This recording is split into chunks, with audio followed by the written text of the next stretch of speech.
Hello, everyone. Welcome to another edition of Talking Cinema with Julius Freeman. Tonight's episode is going to be about Back to the Future.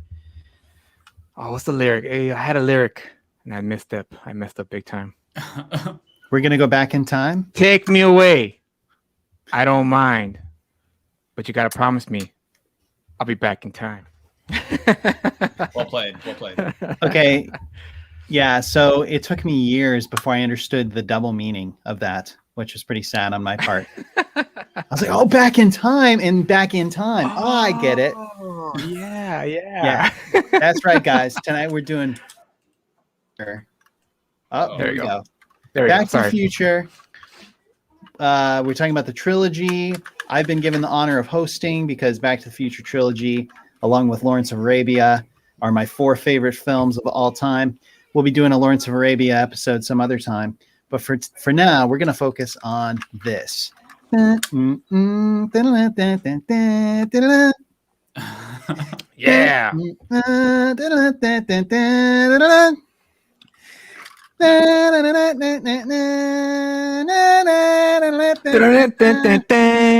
Wow. You're really doing it. Yeah, James is like, okay, we're doing it. Wow, okay, we're doing this, huh? All right. It's Back to the Future, guys. It's according to many, I'd like to begin this show with an anecdote. A while back, Robert Zemeckis was being interviewed by a large publication, Hollywood Reporter, something like that. And they said to him, do you think Back to the Future will ever be remade? And he said, over my dead body. You don't remake Citizen Kane. And when I first read that, I thought, whoa, Robert Zemeckis, pretty high opinion of yourself and of your movie. But it took me about 1.5 milliseconds to think about it and think, no, he's right. Back to the Future is the Citizen Kane of popcorn movies. It's great on every level. The screenplay is great. The performances are great. The premise, the idea behind it is so original. It's fun. It's I don't know. I'm going to be at a loss for words tonight to say how much I enjoyed this movie. But why don't we begin tonight by talking a little bit about the impact the original Back to the Future made on us. And let's start with you, Julio. Wow. The impact. Well, I first watched Back to the Future when I was about, I'm going to say around maybe 6 or 7. My dad had purchased the VCR, the VHS tapes of it. And I remember just being blown away by it simply because I just liked Martin McFly. That was my favorite character as a kid because I just liked the fact that he stood up to bullies, even though he was not the biggest guy, in the movie. He like that scene, where he's in the lunch hall talking to his dad, George McFly. And he turns around and he sees that Biff is sexually harassing his mom in the lunchroom, and he's like, "You heard her." He'd say, "Take your," and he lifts him up, and you see that he's like way bigger than him, and he's like, "Oh crap, what do I do?" But I like the fact that he didn't back down, even when he started pushing him, and he was about to throw down with them. He was about to hit back, and then of course, what's his name? The principal, Strickland, shut up, and of course that ended that, but. I just liked what's his name? Michael J. Fox, man. Michael J. Fox was kind of like my hero growing up as a kid, like I said, because he had this great presence of confidence, even though he wasn't confident in the movie. He has some insecurities that he had to work on during the movie. He was insecure about his music, and then of course he find that out later in the movie that it came from his father, that stemmed from his father. And Doc, man, you gotta love Doc, right? Doc Brown, the guy who created the flux capacitor, and now hit his head on the was it the sink or the help me out there, Sean, was it the sink or was it the toilet? Slipped off the toilet, and he slipped off the toilet. That's right. Yeah, and he was hanging a picture. He slipped off the toilet. He hit his head on the porcelain, I think is how the line goes. And he got the idea for the flux capacitor. And also, which is what makes time travel possible. And I also love the time travel aspect. I mean, can you imagine a kid like you're a kid, you're 7-year-old kid, and you're watching the movie for the first time, and this guy goes back in time on a cool looking car. That's pretty awesome. And so, just from beginning to end, man, it was never a dull moment watching Back to the Future as a kid. And at that time, you had Nintendo and you had video games. So I was really big on video games, not really big on movies yet. But Back to the Future was able to keep my interest as a kid, and like every other kid, I'm sure, I watched it over and over and over and over again because of just how fun that's the key word, fun. It's how fun the film is, and that's my story of how I came across Back to the Future. And when it's still on to this day, I still watch it. I still finish it until until it ends. Like there's certain movies that do that, and Back to the Future is one of them. So that was my experience with Back to the Future, especially the first one. Yeah, because the high concept idea, the story of him needing to go back because there's a threat of him being erased from existence, and then of course in the end he fixes everything because he helped his dad gain his confidence as a young man, and then going back into a changed future where his dad is this confident author and Biff is this sniveling little weakling, where in the beginning of the movie he's still the bully, right? And his dad's a sniveling little weasel. And so it was great all around. It was fantastic all around, and that's my experience with Back to the Future. How about you, James? So I had kind of a weird relationship with this movie growing up. This was one of those franchises where, as a kid, I had a hard time differentiating part 1, part 2, and part 3 because they were always on in some capacity on cable or something. And I also had the further confusion of there being an animated series that I haven't watched in probably close to 30 years. But I did watch a lot as a kid, and I remember that show almost as much as I remember watching the movies. And so growing up, I had a really hard time, like I said, differentiating which parts happened in what movie. I had the same issue with Star Wars and with Indiana Jones, where I couldn't remember like stuff that happened in part 1 versus part 2 and 3. And the only thing that I remembered specifically was like part 3 was like a full-blown Western. And that was like the only one where it just felt like it all took place in one setting for the most part. And so I always remembered that as a kid. But I think between 1 and 2, and then with the animated series, I had a hard time. And so I'd always accepted that Back to the Future was a 80s classic. And growing up, I, like Julio said, like loved Marty McFly, the coolest kid of all time, basically, like the coolest character ever. Everything about him was just so fun and someone to look up to, a great role model. And then I think that I got really into Zemeckis's films growing up and getting older, from like Forrest Gump to Contact and Castaway. And I had this misconception, I think in my 20s, that Back to the Future was kind of like one of the lesser Zemeckis films. And then I rewatched it at a certain point in my 20s and realized not only is it his best film, but it's one of the greatest films ever made. And it probably has, I would say, one of the best examples of a perfect script that I could possibly think of. Like Star Wars, The Matrix, or other high concept scripts that come to mind that are just so perfectly constructed. So it's a movie that I revisit now often just to revel in how incredibly well put together and well constructed the film is. Yeah, totally. So that's basically my relationship with it now. It's one of my favorite movies now, but for some reason I don't know. It was like I said, it was one of those movies that was always on when I was a kid, and I was always aware of it. And I had to go back and rewatch it as an adult to realize just how great it was. It was one of those films that, I wasn't embarrassed to look back on. And a lot of films now I'll go back and I'm like, oh, whoa, this movie's not aged well. Back to the Future's aged perfectly. It's a perfect film, in my opinion. That's a great point. Both in terms of like the films that we watched as kids, maybe no matter what they were And looking back on them, this is a film that really stands the test of time. But it Oh, yeah. also, even among films that were just made in the 80s, I mean, and this movie has a large, you know, it's definitely an 80s movie, right? Like he's in this like really specific like rock band, and Huey Lewis is in the movie, and Right. you know, you have the sort of juxtaposition of maybe his 80s style versus the 50s style that they go back to. But it's not 80s in that way that's like, whoa, you know, like, Right. Well, Huey Lewis does make it like that.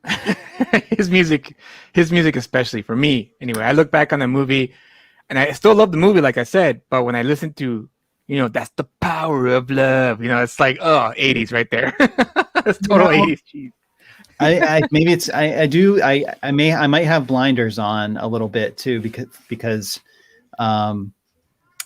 yeah, I see what you're saying, Julio, but Yeah, even Huey Lewis, you know, said it's gone on record saying that it was a ride he didn't know that was gonna happen, and he just told his band, "Hey, I don't know what ride this is, but let's just ride it for as long as we can because you know, we're riding it." So he went with it, and it worked out for him because now that those songs are synonymous with Back to the Future, Power of Love. I think what's the second song? It's Back in Time, right? Is it called Back in Time? Yeah, I think it's called Back in Time. Yeah. And as cheesy as those songs are, I will say they're catchy. They're very catchy. And oh, dude, my family was a Huey Lewis family. Like we had the sports album. We were like jamming to all of it, man. Oh yeah. Hip to be square. I want a new drug. So yeah, Huey Lewis is great. But I think what you're trying to say, Julio, is that Huey Lewis is amazing, and I agree. No, but that's not another thing to talk about. I know.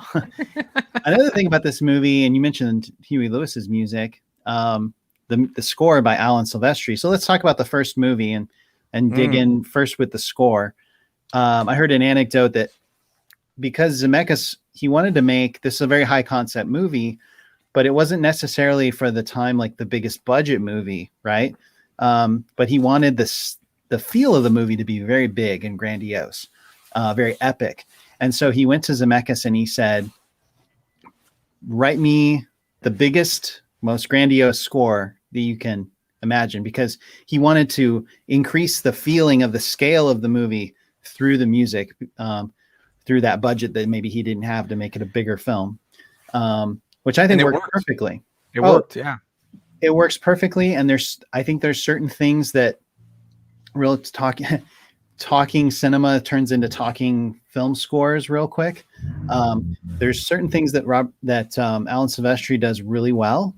And I think one of them is big, grandiose overtures, you know, like the Back to the Future theme.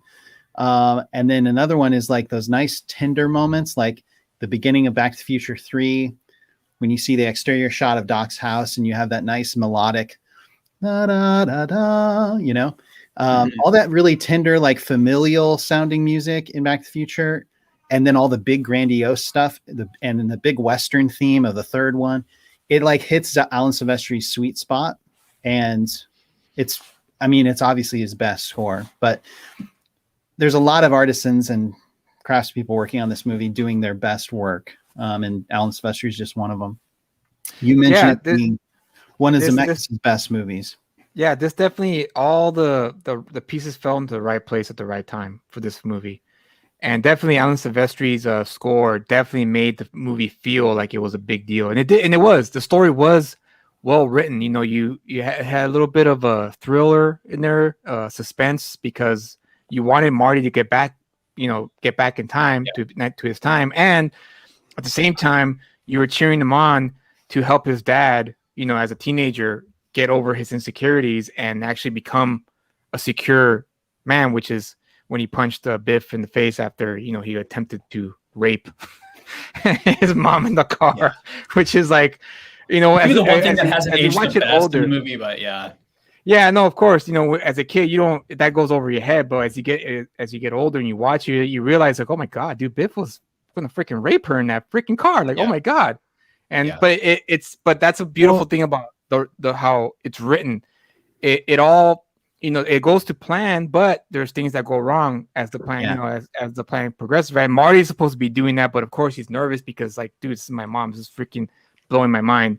And then Biff shows up and throws a wrench into things, but it worked out because that was needed for George McFly to finally like stand up and punch him in the face.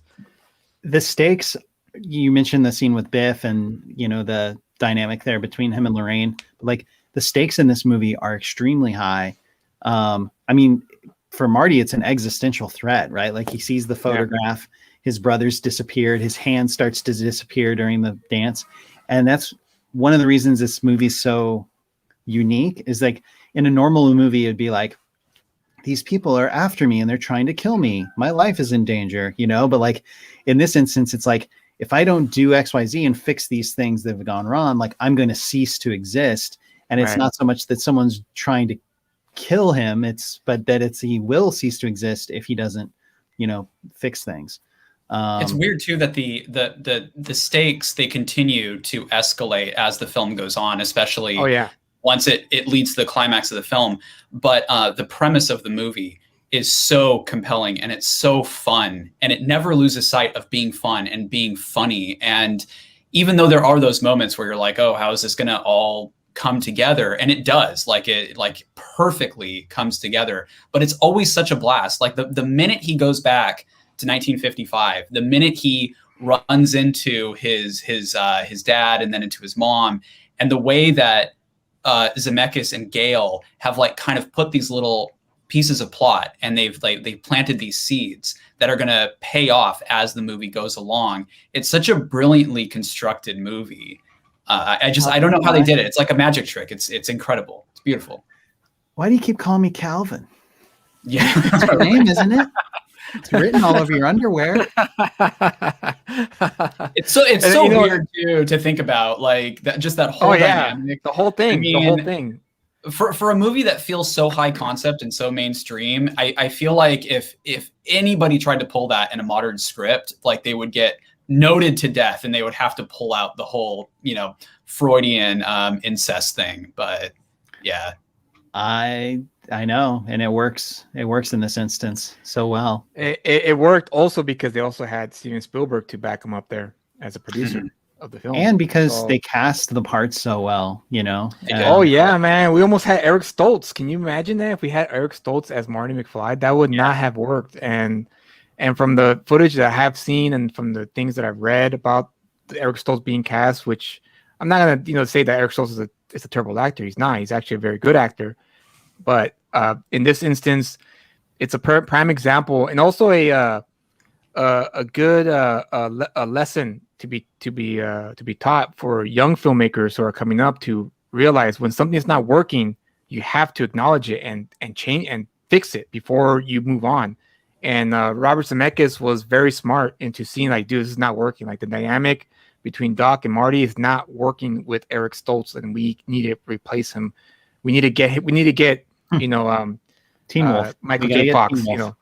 They got to get Teen. We have to get Michael J. Fox, because if we don't, then this movie is doomed. And it worked out beautifully for him. Another thing I wanted to mention too about Robert Zemeckis as a director, Quentin Tarantino gets a lot of credit for picking this cool music for his movies, and kind of revamps these old music hits that are kind of forgotten with time. I have to say Robert Zemeckis has that same gift, when it comes to old music, because a lot of the music that I hear in Back to the Future, I still hum or listen to this day. It's because of Back to the Future I learned about Chuck Berry. It's because of Back to the Future that I appreciated oldies and also jazz music too. The name of that song? I forget the name of that song where George McFly is kind of dancing with himself, and he's waiting for the time. What's that name of that song? I knew the name of that song once, but I forgot. Well, that's what I mean. That's a perfect prime example of how well he has good taste in music. Is what I'm trying to say. And he uses the music, those songs in particular, at the right moments in the story to help tell the story. When he does go back to 1955, the first song we hear is Mr. Sandman, which is and not the Metallica version of Sandman. Right. We hear, this very hokey Dum, dum, pre dum, rock dum, and dum, roll dum, kind dum, of, dum, dum, yeah. dum, dum. Yeah. And then you Born on a Mountaintop of Tennessee, you hear the Davy Crockett theme, and it just takes you back to that. Oh, this is like a totally different time, a different set of sensibilities that the culture had, you know. And then in the examples of the Chuck Berry song, it's all used at key moments in the story and to help move the story along. Going back to the Mr. Sandman song, I love the moment when he is back at the near the clock tower, and he's coming back to basically the Universal lot that we have already seen in the beginning of the movie. And I love the kind of like visual references to like the first act of the film, and how our familiarity with that in the 80s immediately comes back. Like there's so many ingenious visual things that Zemeckis does, that he introduces something that just seems kind of like just kind of a throw off, just throwing it out there, and then it comes back later and it's very meaningful, just like the Save the Clock Tower thing that kind of runs through the beginning of the movie. It's just, yeah, it's great. Like that moment when he's like walking up to the coffee shop and everything it's just it's great. That reminds me of that line where he goes up to the high school once he's in 1955 and he says, wow, they really cleaned this place up. Yeah. And Strickland, didn't that guy ever have hair? There's so much like so many funny remarks like that. And also the one thing I always cracked up on, I still crack up to this day, is the whole, you know, hey Chuck, you know, it's your cousin, Marvin Berry. You know, a new sound you're looking for? We're listening to this. And I remember as I got older, I was like, oh, come on, man. Is that Bob Gale kind of like hoping and wishing that the white man created rock and roll and not a black man? Like they want to we created it. That's what I got from that when I got older. But it's just that movie has so many quotable moments that, I mean, it's almost like Star Wars in a lot of ways. Like we talked about Star Wars in a few shows before, where it's had this major influence and has inspired so many other works of art of like the TV and films. And like for instance, Rick and Morty is a prime example of that. Rick and Morty is obviously, you know, a messed up version of Back to the Future. Right. Just a really X-rated version of that, and then or maybe like an alternate universe version of. There you go. Yeah, alternate version of that dynamic. But sorry, Sean, I interrupted you. What were you gonna say? Oh no, I definitely want to get into like at some point tonight, like the impact that this movie had on the culture at large. I can't remember what thought I was having just then, but let's talk about Back to the Future Part 2. And I think I'll kick this off, which is, so when I was a kid, I did watch the first Back to the Future when I came of an age where my parents said, okay, you can watch it. And I fell in love with it. I watched it a million times on VHS. And then I was old enough that when Back to the Future 2 came out, I went to see the movie in the theater, you know? Nice. So I remember sitting in the theater watching Back to the Future 2 and my jaw was just open the whole time of just, and anecdotally, I'll mention the theater was full. So like there weren't enough seats for my whole family. So like my family had to like sit in one row and then I had to sit like in the row in front of them. So in a way I was like watching it by myself, you know what I mean? And it was kind of like that first experience I ever had in a movie theater where I was like just kind of on my own watching the movie. And the thing I love about Back to the Future Part 2 to this day is that it takes place inside of the first movie. When the new Avengers Endgame came out and you kind of realized at a certain point, oh snap, they're going to time travel. And then, oh snap, they're going to go to like the original movies in the Marvel universe and they're going to go inside those other movies. So they totally took like a Back to the Future 2 approach with it. That was the point in Endgame where I was like, this is so fun. And like, I'm so in, because to me, that was like the coolest thing I've ever seen in a movie, which is, what should we do for the sequel? Let's go inside the first movie and like see how the events played out from a different perspective. And I love that so much so. And as a kid, I got obsessed with that.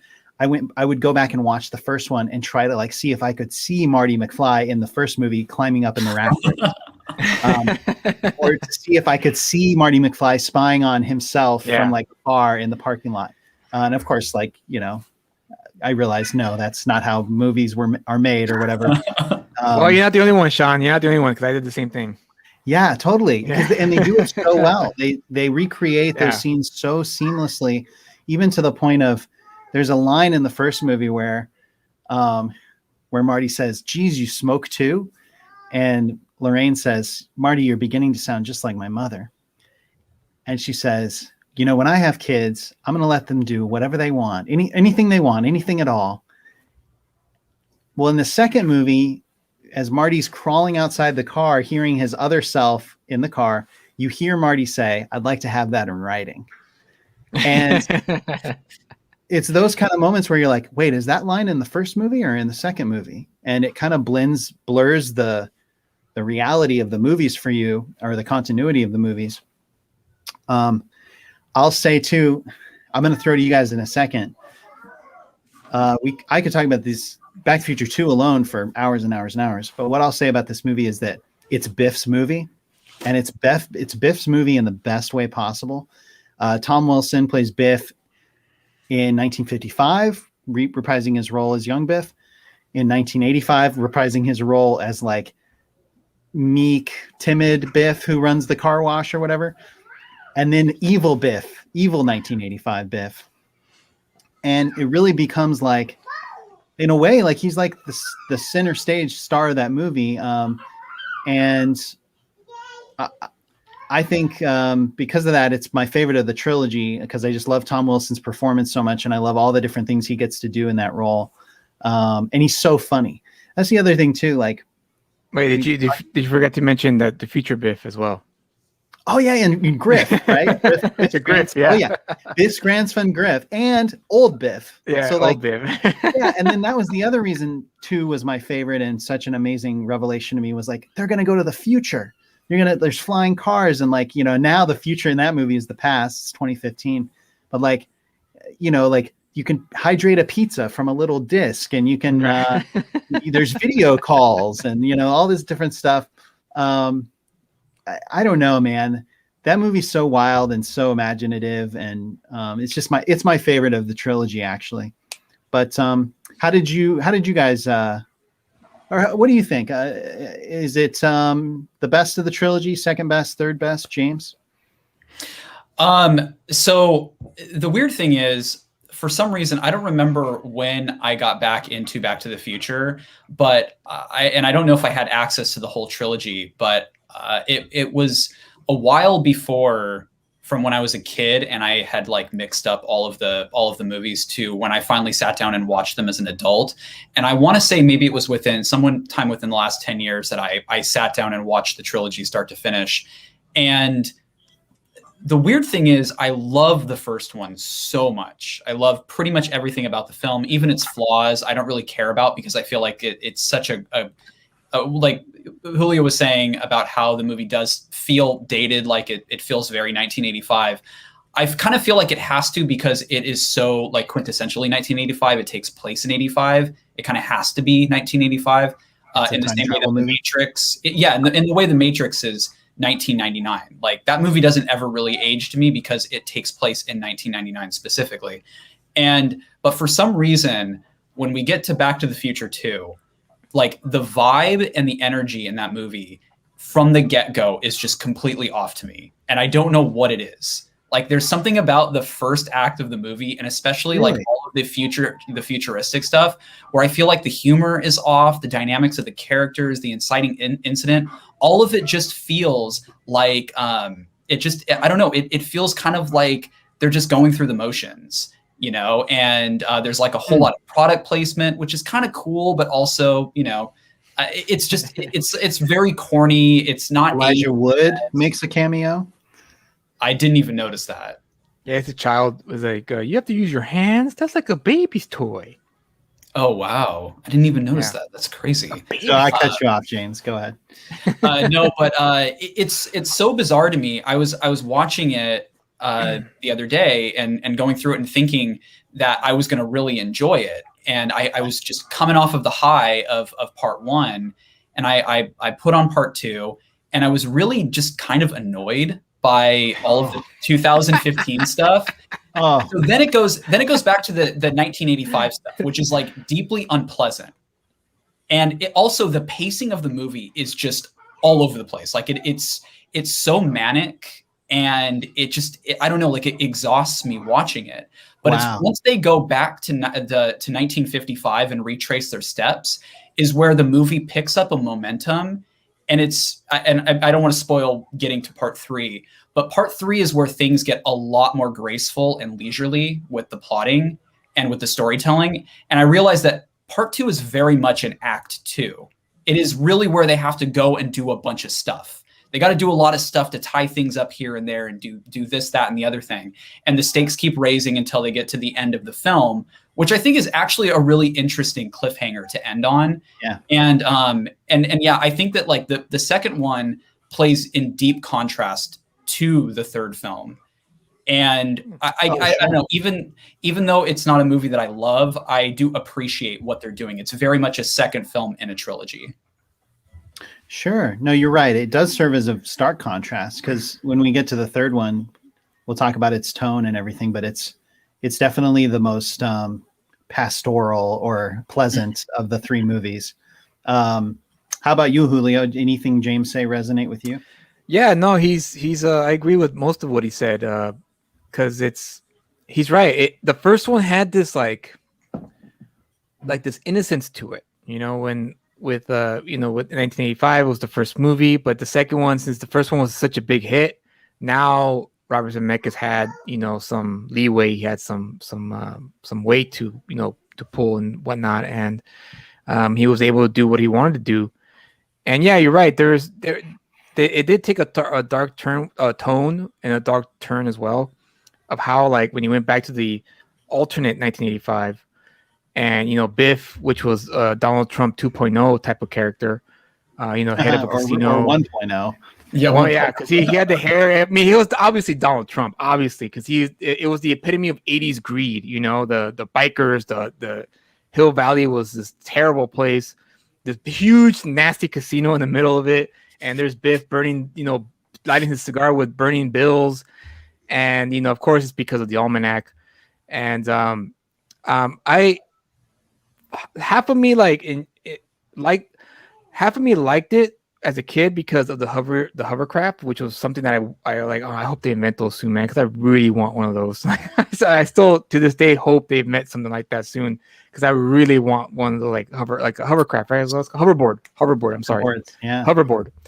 And so yeah, I agree with James in terms that once they go back to 1955, that's when you kind of have this old okay, they're going back to it, but now they're adding some more suspense to it, because now there's even more at stake. They need to get that almanac, because if the almanac stays in 1955, then that alternate 1985 will still be there. So I liked it. I liked it for the most part, but it was not. I still consider the first one to be the strongest one of the three, personally, because of the innocence. Like I said, the innocence behind the film. Where it's just a guy, it's just a young kid, a high school kid who just freaking he needs to go back and doesn't know how to get back, and the only person who knows how to take him back there has no idea that he invented this damn machine. And so with the second one, I didn't understand why he had to take him back to the future. Honestly, like, I remember thinking, like, why does he need Marty to go back to 2015 to like help his kids get over something? Why can't he just tell him, hey, it's very why can't he just tell him, like, hey, Marty, your kid's gonna do this, so you just watch out for it, okay? Like, why can't he just do that? Also, really quick too, like, what's this whole bit with Marty suddenly being very deeply offended when somebody calls him chicken? It's something that really got to me watching it, which was like, okay, this is something that is not paying off anything in the first film. As far as I remember, there's nothing established in the first movie that is something that triggers Marty. I think they had to add that in because Marty had, I don't think they had the intention of making a second or third movie with this first movie. So they had to give him since he got over his insecurity, they had to give him another flaw. And I think that's what it was. The fact that that he was like, how can you call me chicken? How dare you? So I think that's what they gave him. So that way he's not perfect, right? Because audiences don't like perfect characters; they like flawed heroes. So they had that. I think that's why they did that. Was for that reason. Yeah, I agree. I've even heard Bob Gale or Zemeckis, I can't remember which one, talk about how they had to give Marty something that they could then resolve in the third movie, some conflict. And they did. Yeah, I mean, James mentioned Back to the Future 2 being frenetic. And I agree, but like I think that's one thing I love about it. I love how bizarre and fast-paced it is, and I mean it's so bizarre. And Lorraine in alternate 1985 with her dress and plastic surgery. You're the one who wanted me to get these things. Yeah. And he's like, "You're safe and sound now, back on the good old 42nd floor," But and also in Back to the Future Part 2, they establish sort of the motifs that they're going to keep returning to, right? Like him waking up, her saying, "Oh, you're safe and sound now, back in good old 1885, or back on the good old 42nd floor." The whole chase, the Griff. The pursuit, when Griff chases him around the Hill Valley Square, just like Biff did in the 50s. We see a replay of that in the third movie. And like, you might look at that and be like, oh, how redundant or whatever. But I find those things terribly delightful. Like those are some of the things I just am so delighted by the trilogy that I don't know. Like it's I don't know what makes it work versus something like that where you make a sequel and you do, maybe it's because it's such a wink. It's like, yeah, we're going to do this chase again, but kind of a different setting, and they're letting you in on the joke, whereas it's not just trying to like, hey, we're going to try to fool you that this is something new, but it's actually or that this is something different, but it's actually the same, I think actually the way that it like those plot elements recur throughout the trilogy are one of the most fascinating things about the trilogy. And it's those like recurring motifs and like visual cues that I think are the strongest things about part 2 and part 3. They're the things I appreciate the most. It's a lot of the jokes and some of the writing and some of the character stuff that I think just, I don't know, like I don't love it, but yeah, I mean, I don't know what it is. I can't explain it. But I think I know where you're coming from, James. It's because, like I said, they didn't have the intention of making a trilogy. They only had intention to make one movie, and I'm pretty sure the studio was like, "You need to make a second one. You have to make a second one." And the Bobs, right? The Bobs were probably like, "Okay, well, if you're gonna pay us," and they're like, "Yeah, we'll pay whatever you want. Just make a second one." And but it's so I think that's what happened. The first movie like shamelessly sets up a sequel. In the Where We're Going, We Don't Need Roads. It does. I mean, but at the same time, you could also read that as just like, leaving the audience hungry for more. You don't really need a sequel from there. It just means that the adventures are going to keep going. They claim, the Bobs claim that they didn't intend to make a sequel, that the to be continued was just sort of a joke or a I kind of like that more. I like that more. Yeah, they said it was actually a reference to just the serial, Lucas loved those serial movies serial movies in the 50s, like Buck Rogers and stuff like that. So the Bob said that it was a throwback to that and kind of a joke. I can see that. But when the studio said, "Hey, we're going to make a sequel to this," basically the way I remember reading about it was they told Zemeckis, like, "We're going to make a sequel to this. Do you want to do it? If you don't want to do it, we're going to do it anyway."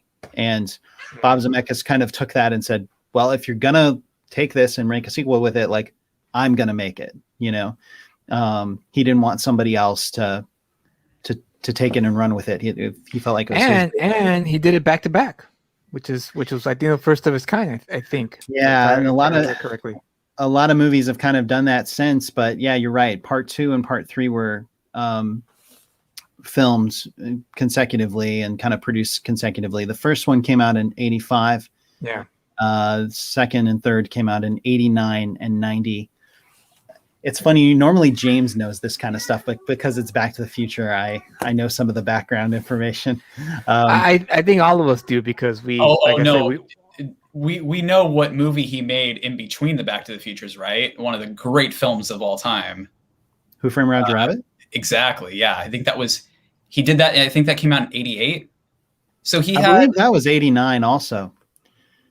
Well, either way, like he had all three Yeah. of those movies in rapid succession. Well, I'll look it up. I'll look it up on Rand. Right. Remarkable. Well, let me see. 88. You're right. Of course, James, you're right. So Do not doubt the James. yeah, and real quick about Roger Rabbit. These 4 movies, including Roger Rabbit, I think represent a very like distinctive stylistic period for Zemeckis, of kind of like an adventure film where he's moving the camera really, really dynamically and in interesting ways. And Zemeckis always moves the camera in really interesting ways, and no matter what genre of film he's working in. But because these 4 movies are all kind of similarly fun and adventurous, they kind of have, Roger Rabbit kind of has that Back to the Future dynamic feel to it, like in terms of the camera work. And I think Dean Cundy, the cinematographer of Back to the Future, I believe he was the DP of Roger Rabbit as well. Well, so we talked a little bit about part 2. It's my like favorite movie of all time, but I respect you guys in your criticisms. It's not a perfect movie, but it's still entertaining though. That's still, I mean, let's not discount it. It's still very entertaining. Biff, Thomas Wilson was fantastic in it. I think he doesn't get enough credit. He's really playing MVP of the trilogy, I think. Yeah. Oh yeah, absolutely. And so I want to just say, for the record, that Thomas Wilson needs to get more credit for the role he played as Biff Tannen, because I think Biff Tannen is one of the greatest villains in cinema history. A great bully, a great character actor as well, because he really played. He made you believe he was that guy. Like he really did make you believe that he was Biff Tannen, But that's just the testament of his talent and his skill as an actor. And so him and the range too. I mean, he was able to pull off a teenager bully. He was able to pull off this decrepit old man. He was able to pull off a very obnoxious teenager in 2016 Griff.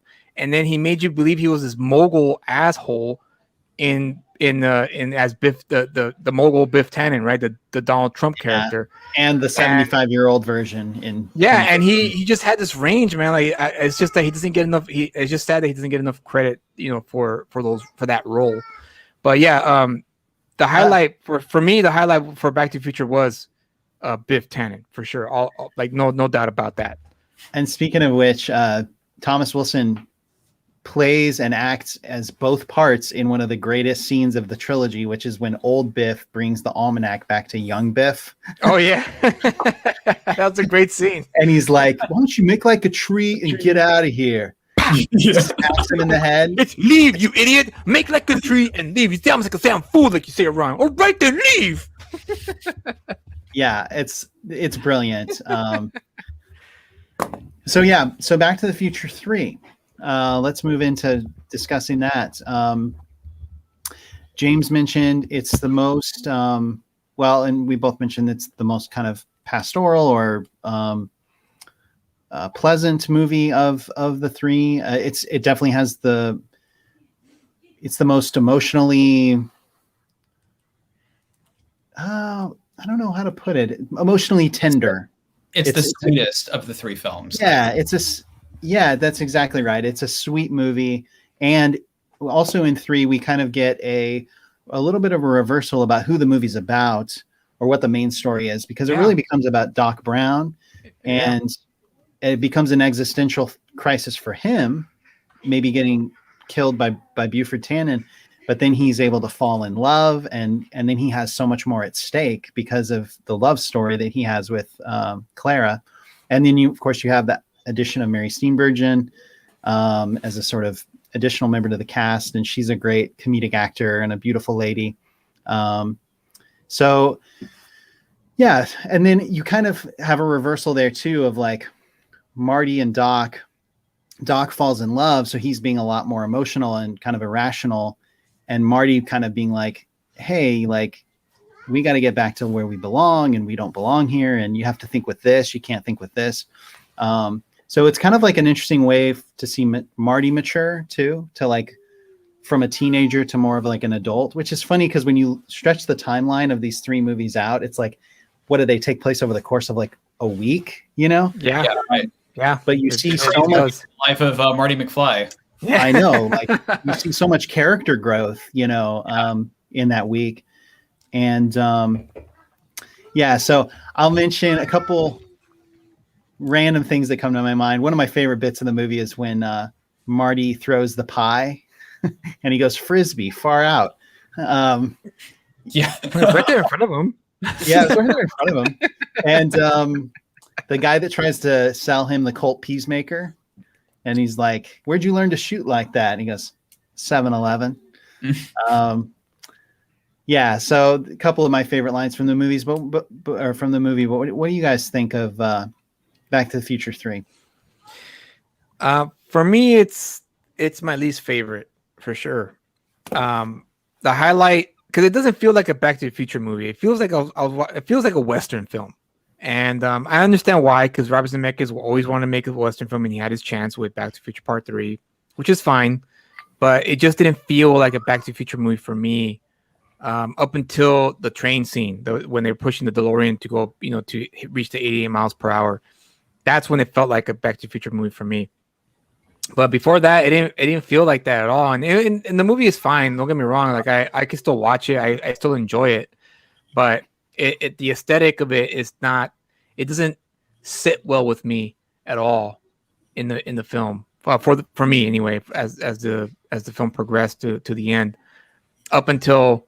Yeah, that's the scene with the when they're pushing the car, the DeLorean, which is already destroyed at that point, which is funny because obviously the DeLorean company has went under around, I think it was around that time, right, the late 80s, when it went under because of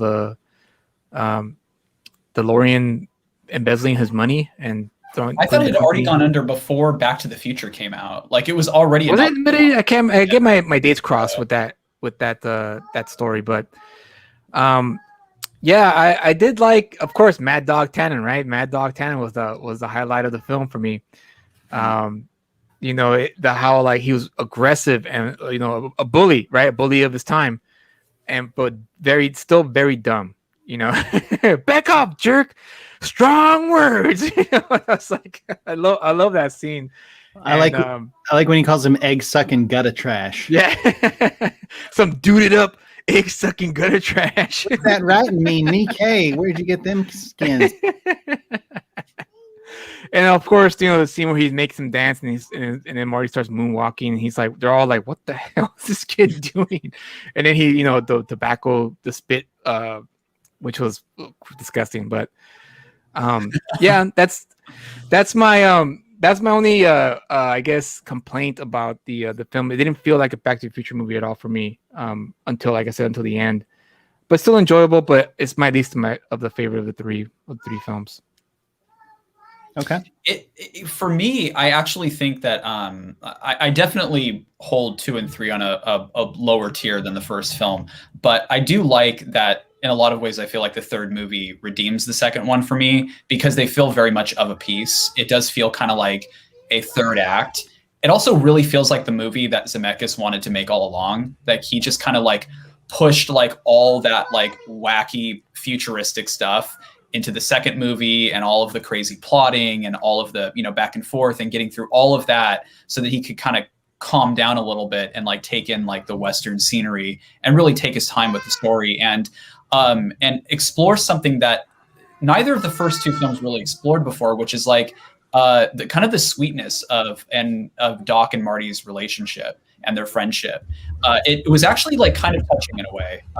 The letter then and like how choked up Doc gets was really great. And oh, James is muted. James, you're muted. You muted yourself, buddy. I didn't touch it. Hold on. You muted yourself, buddy. On your end. There you go. Hey, can you hear me now? Yeah. So he gets choked up with the letter and everything. You good? Yeah. So you good? James, can you hear us? Well, I'll pick up from there. Maybe James can address his technical issue in a second here. But yeah, I agree. You know, you get that wonderful kind of touching dynamic between Marty and Doc, and which kind of makes me think about the transitions between these movies. Like, obviously, from part 1 to part 2, you have Doc showing up on Marion. Sorry about that. I lost my AirPod. I don't know what happened. Oh. It just disconnected completely. So yeah. Well, we can hear you fine. We can hear you fine. Yeah, you're good now. But yeah, so the transitions between these movies. So at the end of 1, Doc shows up, says, "It's your kids, Marty. Something's got to be done about your kids," right? And then they go into the future. Yeah. In part 2, or excuse me, yeah, at the end of part 2, Marty says, wait. Yeah, at the end of part 2, Marty says, he's like, "Hey, kid, can I help you?" And he's just read the letter from Doc, you know, that Doc sent from the past. And he says, "There's only one man that can help me," you know. But that whole scene when Joe Flaherty shows up with the letter from 1885, and I got something for you. Oh yeah, I got something for you. A letter. A letter. Yeah. Like, great little performance there by a great character actor who made the most of his 2 minutes on screen. But he sure did, yeah.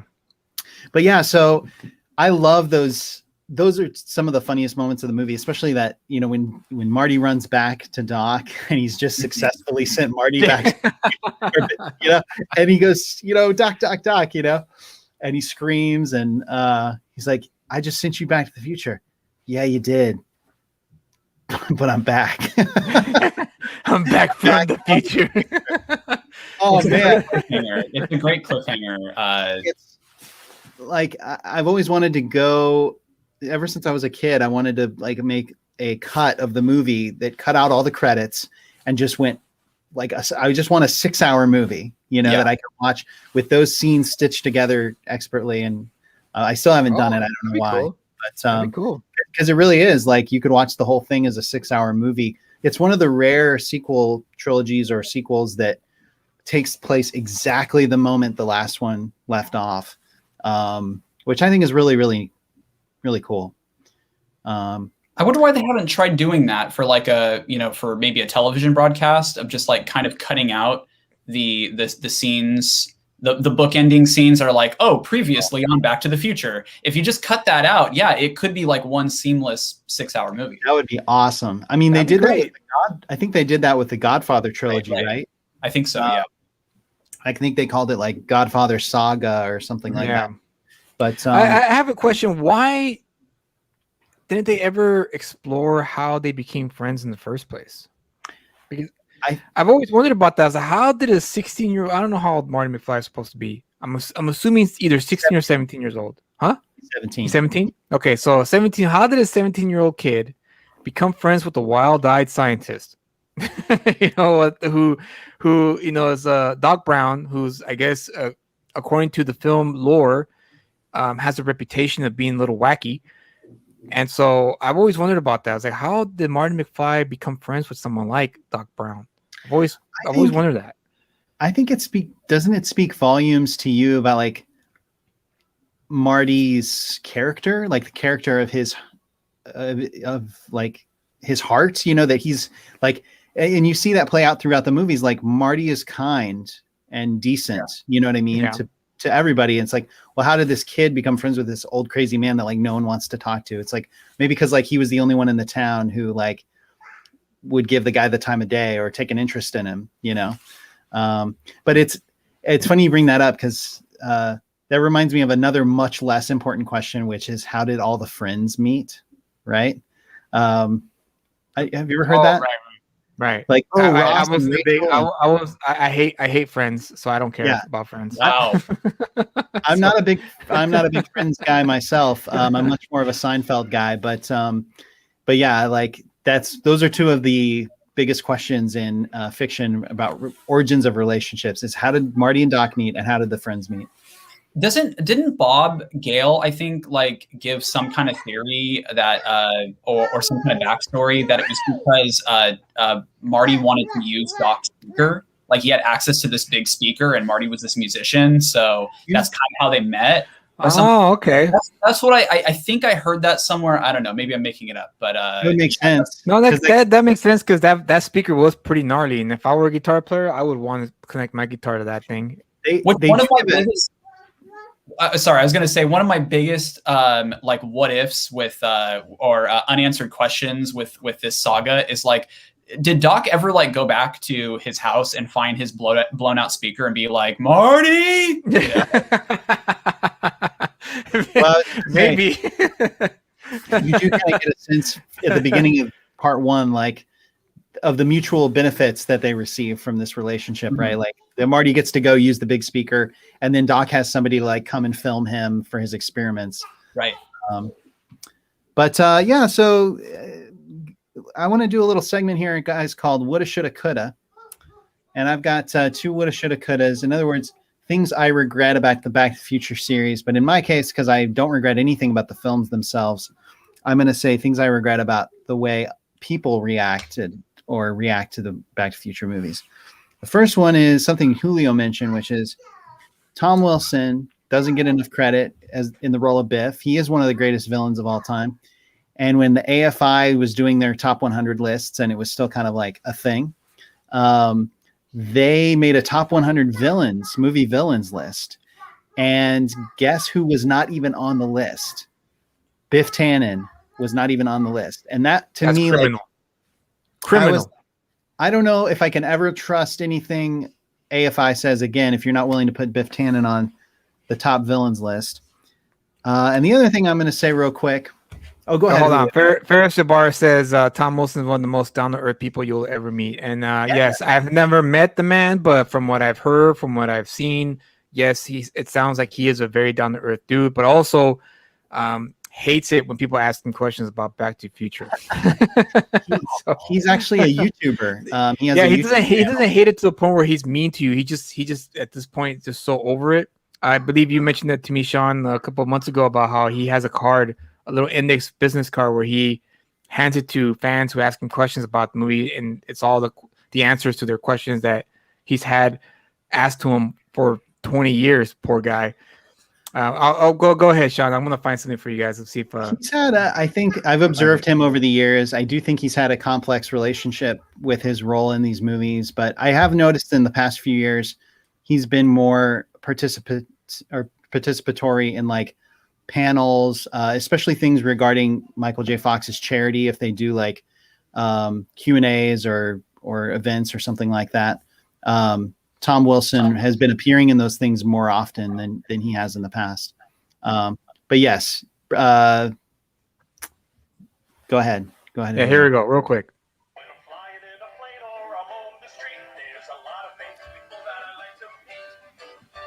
What's Michael J. Fox like? He's nice. What's Michael J. Fox like? Nice guy. What's Michael J. Fox like? He's an alien. Stop asking me the question.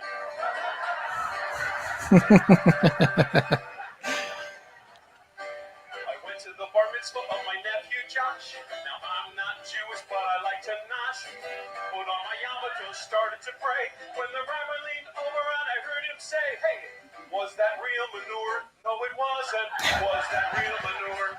"No." "Was that real manure?" "It's a movie. Stop asking me the question.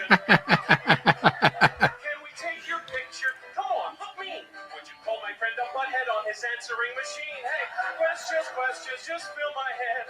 I went to my doctor said, "Hey, what does a key grip do? Set up lights." "What does the best boy do? Help the key grip." "What does a producer do?" "I don't know. Stop asking me the question. Do you all hang out together?" "No, we don't." "How's Crispin Glover?"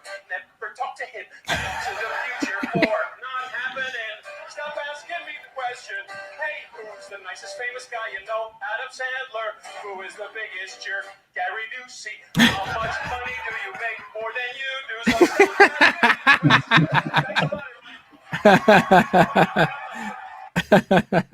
It's pretty great. Yeah, I love the never talk to him.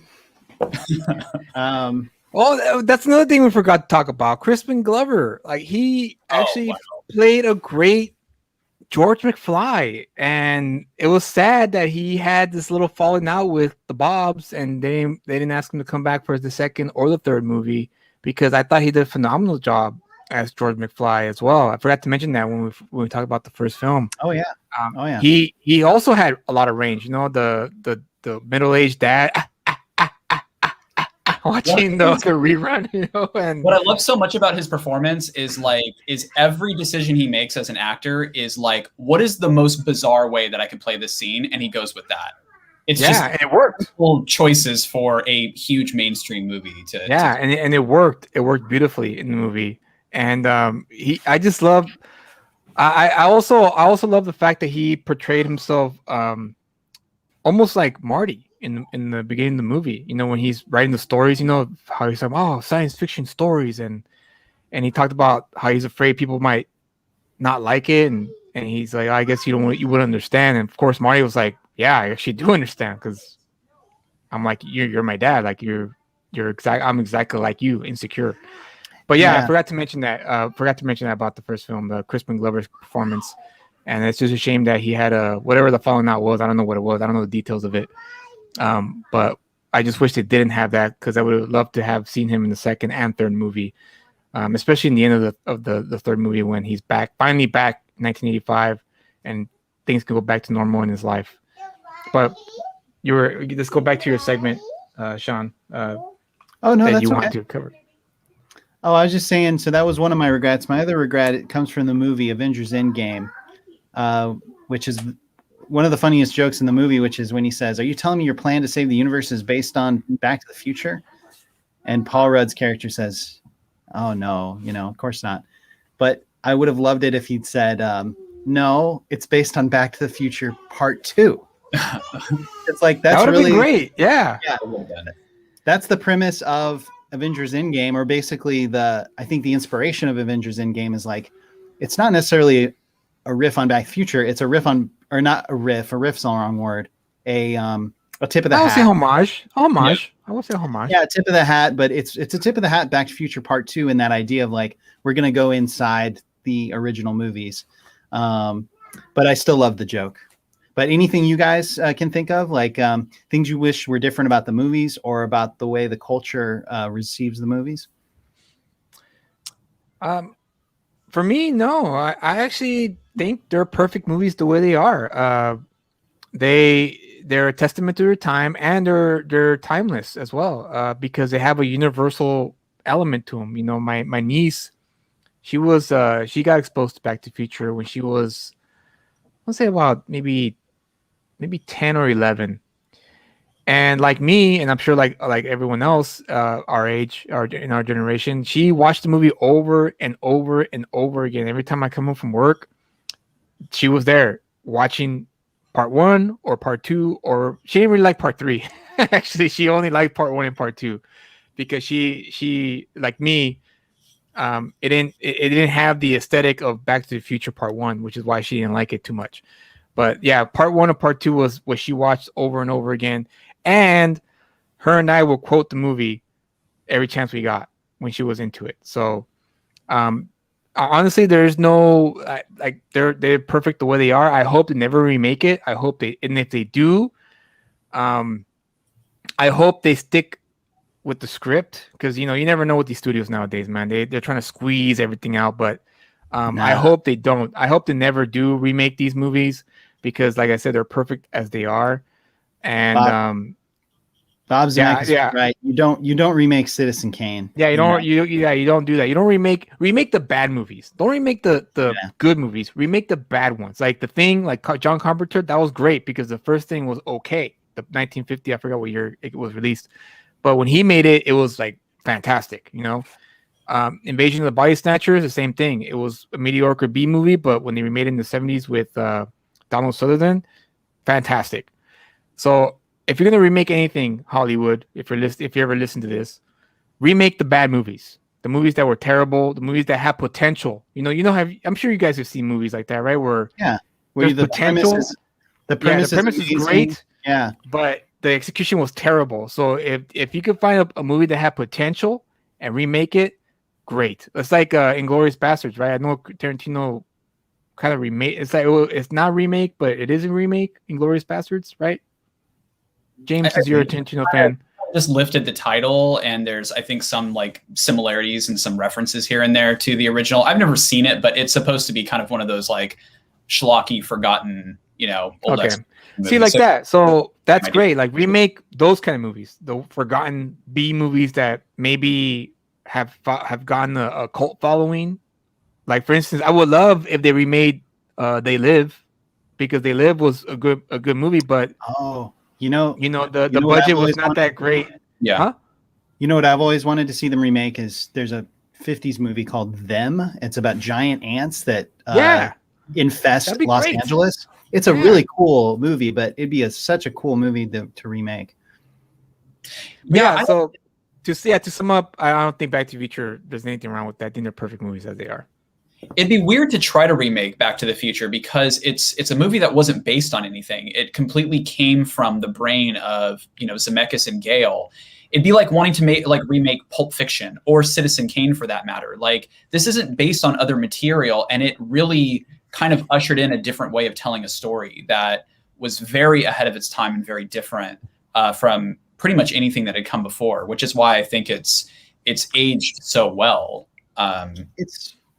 It's unique, and it's definitely like the best known and the best time travel movie that's. Yeah. But it's good because it makes it about family and about relationships and family relationships. Yeah. And about character development and character struggles. In other words, it's a good story, It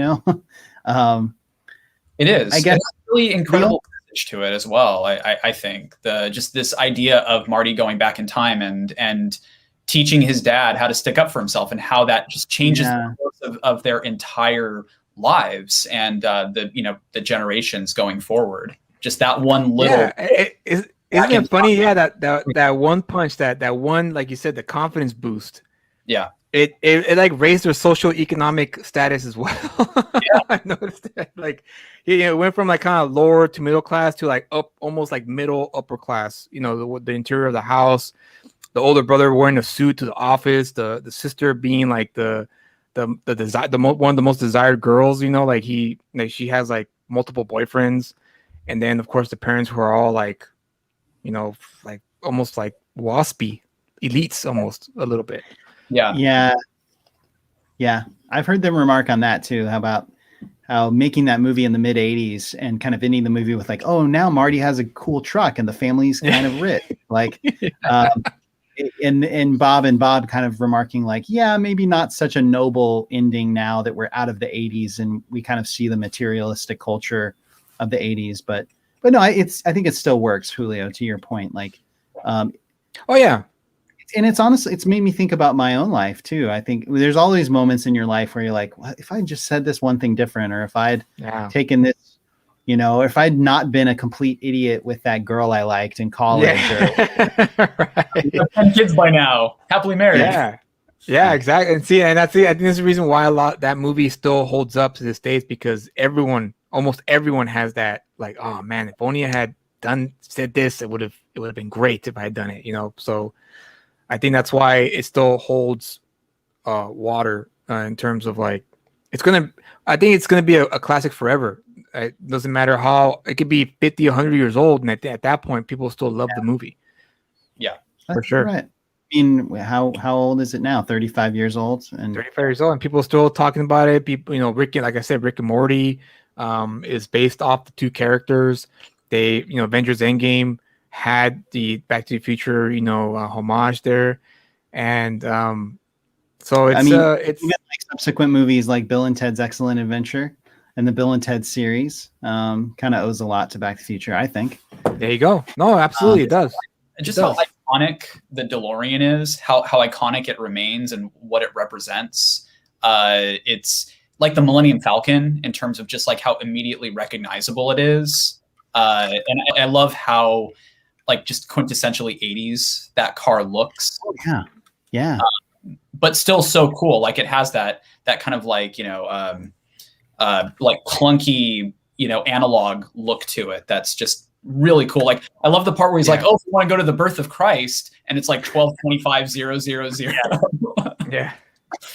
Um, Ferris says limitation shootings on film leads to better ideas and great movie moments, creative problem solving. Absolutely, 100%. I had to share that with you guys because I think that's a major factor as to why these old classics remain classics, because they were constrained, they were constricted Yeah. to work creatively because of the budget they had. You know, Robert Zemeckis didn't have the biggest budget, so he only had enough to make his film. And with the hiring of Alan Silvestri, which really truly helped his film elevate to because a musical score does help big time. Like if you have a bad score, it could hurt your movie. And I think Alan Silvestri really made the movie feel big. It made it feel bigger than it was. What was the budget in the film, Sean? I'm sure you know off the top of your head. I don't know. I'll look it up real quick. Wasn't it like Find out the budget and then find out the box office revenue it had when it was I think I released. guessed this. I think was the budget 15 to 20 and the gross was about 300 million. That's my The budget. The budget was 19 million, Okay. and Not the bad. gross was 381 million. Oh Look at wow. that. Yeah, Yeah. so good guess. I was trying to think since our commenter mentioned meeting Tom Wilson. I was trying to think if I'd met any of the people involved in making Back to the Future, and I realized I did meet Alan Silvestri once. He came to my college class at the University of Arizona when I was in undergrad, and he gave like a presentation about film music, and I got to meet him and shake his hand, and I got to I feel like I got his autograph, but I don't have an Alan Silvestri autograph laying around, so maybe I didn't get it. But I got to meet him, and it was cool because I got to meet John Williams when I was a kid too, and Cool. meeting Alan Silvestri was kind of like a continuation of like meeting my film score heroes after meeting John Williams. That's cool. Yeah, John Williams, by the way, is like as you'd imagine, he's like a super nice guy. And when I met him, I was 13 years old. I went to the Tucson Symphony. I grew up in Tucson, Arizona, and my orchestra teacher was in the Tucson Symphony. And I'm sorry, I just have to tell my John Williams story. And I asked her, I said, "Hey, can you get me into rehearsal?" Because I had saw that John Williams was going to be coming to town. And she goes, "Yeah, I guess I could get you into rehearsal. Which one do you want to come to?" And I was like, "John Williams." And she was like, "Okay, I'll see what I can do." And what's funny is I wasn't even in orchestra at the school. I was in band, and I only knew the orchestra teacher like by acquaintance, but I still had the gumption to ask her this. And anyway, she got me into rehearsal, and I got to see John Williams rehearse with the Tucson Symphony, practice all the songs from Spielberg movies that they were going to play during the concert. And then there was some other kids in the audience too, maybe like 5 or 6, scattered around the Tucson Convention Center Symphony Hall. And at the end of the rehearsal, they said, "If there's any kids in the audience who want to meet Mr. Williams, you can come backstage now." And they paraded us up backstage. I had, on the suggestion of my mother, brought a little Indiana Jones postcard with me just to have something for him to sign. And I almost didn't bring it. I was so shy. I was like, I don't want to ask him to sign something. My mom's like, "No, you should bring it." So she stuck it in her purse. I got to meet John Williams. And at that point I was still like small, and I looked up at him and I said, "Mr. Williams, I just want to tell you how much I enjoy your music and how meaningful it is to me." And he just stooped down and shook my hand. "Oh, thank you so much." And asked him to sign my, sign his autograph for me. And this is all building too.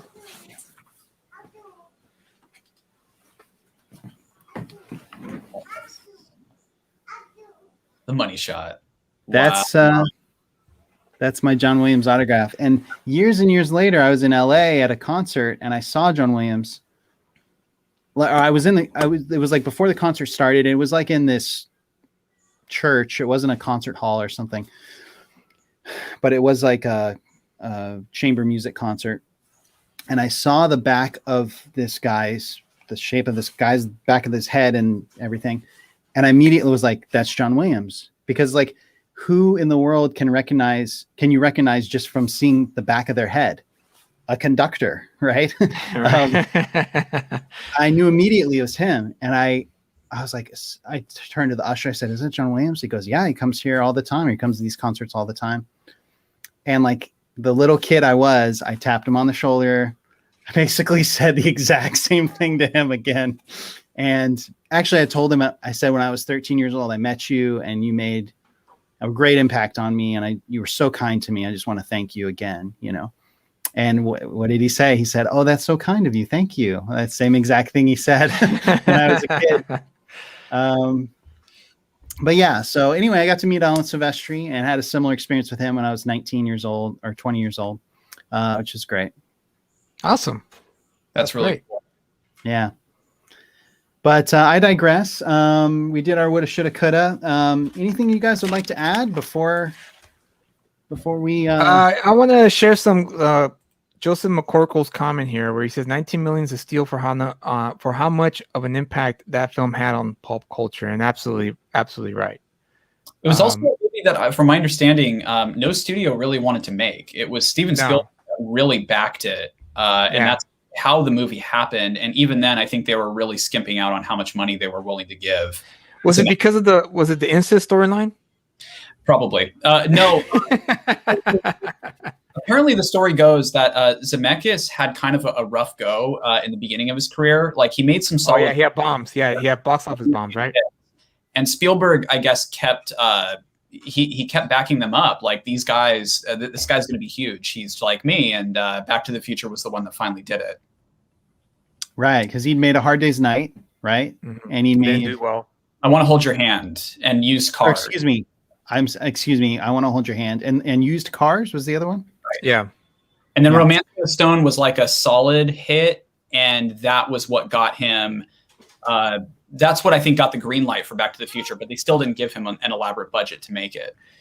And Ferris also said the cinematography and film stock of the 80s and 90s has led to an iconic look that needs to be revisited, which is very good, very interesting comment there. And I think I agree with that, because I hate the HD look. I really do. I don't like my films to look crispy clear. I like my films to look grainy, and look like a film, not a home video that someone shot in their backyard with an iPhone, which is fine if you shoot your movie with an iPhone, but in post, try to make it look like a film. That's just my opinion, though. I don't know. Everyone's different when it comes to that kind of thing, but that is a good comment that Ferris said there, and I wanted to share that with you guys.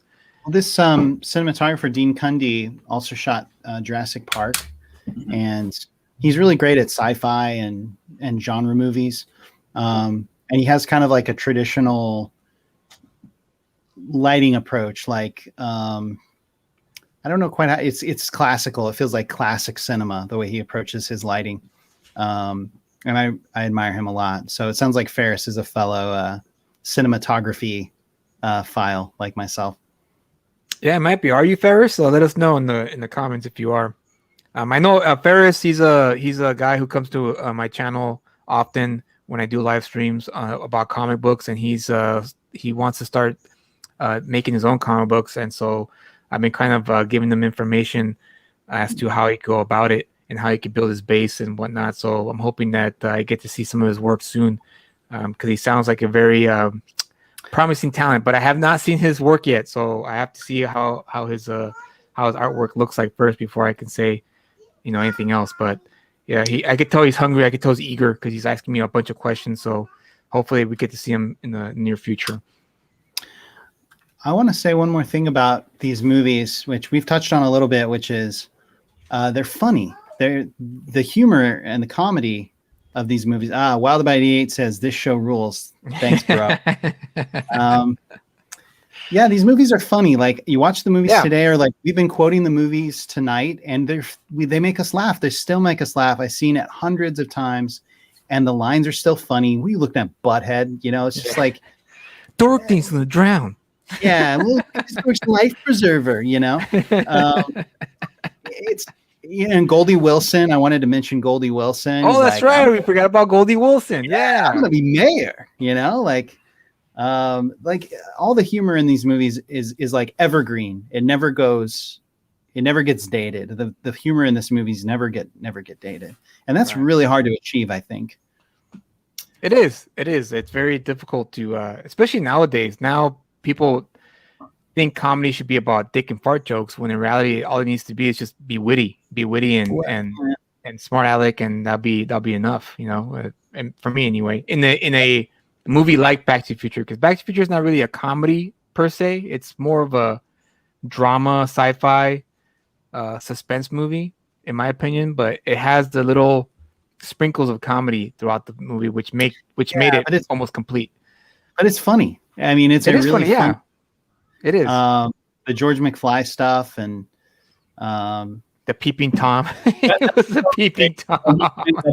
That's how that thing happened. Remember, like, earlier in the movie, he tries to kind of like shrug it off when Lorraine is Yeah, he's like, like, huh? What? oh, Lorraine? What? Yeah. I had an observation, speaking of funny. I don't know if this was intentional or not, but is it kind of weird that Marty's great-great-great-grandparents are Marty and his mom? Was that like on purpose? It's very bizarre that it's... You know, I'm going to say yes, James. I'm going to say yes. I'm going to say some inbreeding happened there. Maybe. I kind of want to think, I had that same thought, James. Like at some point, these like Lorraine's family and George's family had to like come together to make that particular McFly family. So if like they were also those two families were also intermarrying like 4 generations earlier. Yeah, that is kind of disturbing. So they're both like Irish. So I don't know. Maybe they were brother and sister. Like anyway. Yeah. No, totally. I've never heard of Irish people intermarrying. Is that a thing that Irish used to do? Weren't a lot of the population wasn't big, you know. I love. You know what? I normally don't make jokes at the expense of the South or Alabama. So my apologies to our viewers in Alabama. James, go ahead. I love the opening shot of Back to the Future and the Rube Goldberg machine that Doc has set up, and how like the opening has the TV turn on. They talk about the stolen plutonium. Oh yeah, and everything. Yeah. And it reveals so much in that opening shot about what this movie is going to be about, and establishing a lot of stuff. And then there's like a recurring like Western theme Rube Goldberg machine when they get to part 3 that I thought was actually kind of That's fun. Right. Right. I didn't even think about that. I didn't connect the two.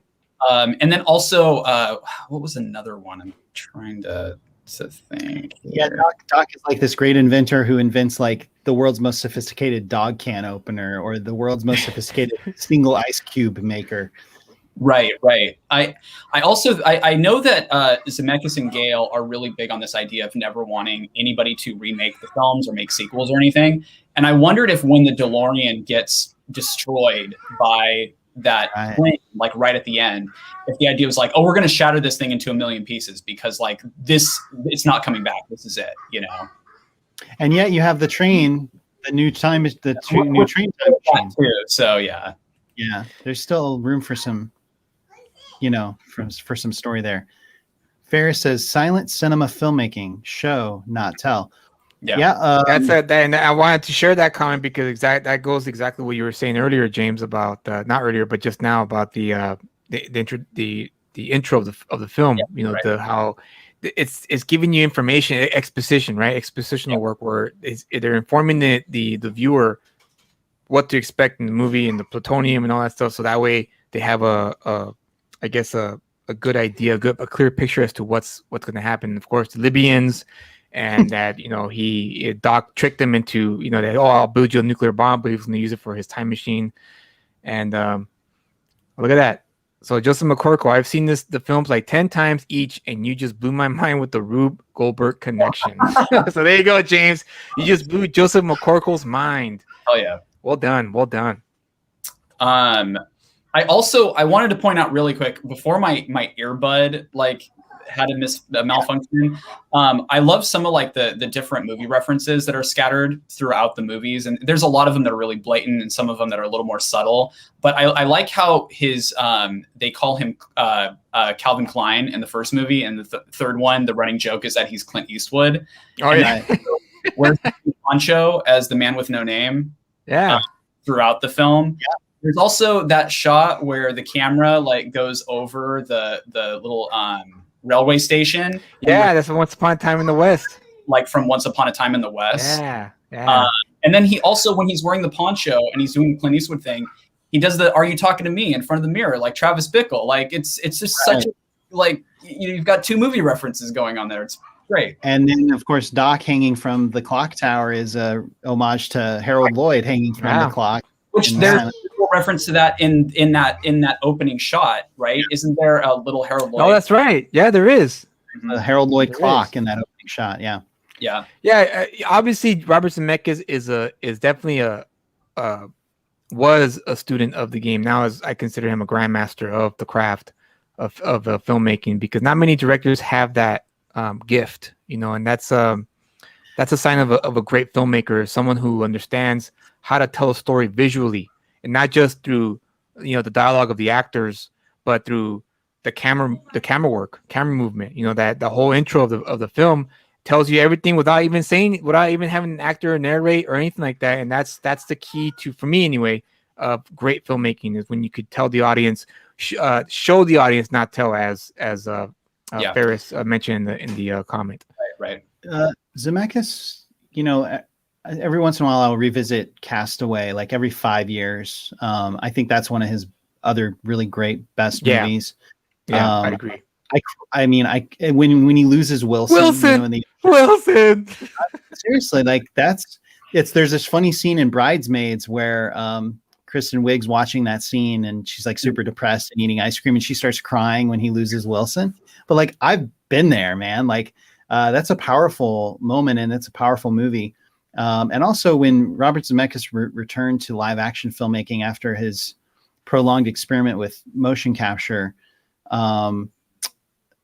with Flight, Denzel Washington in Flight, like it was such a return to form, and it was such a refreshing movie to see. Like, oh great, like he's making live action movies again. And not only that, but Flight was like such a great.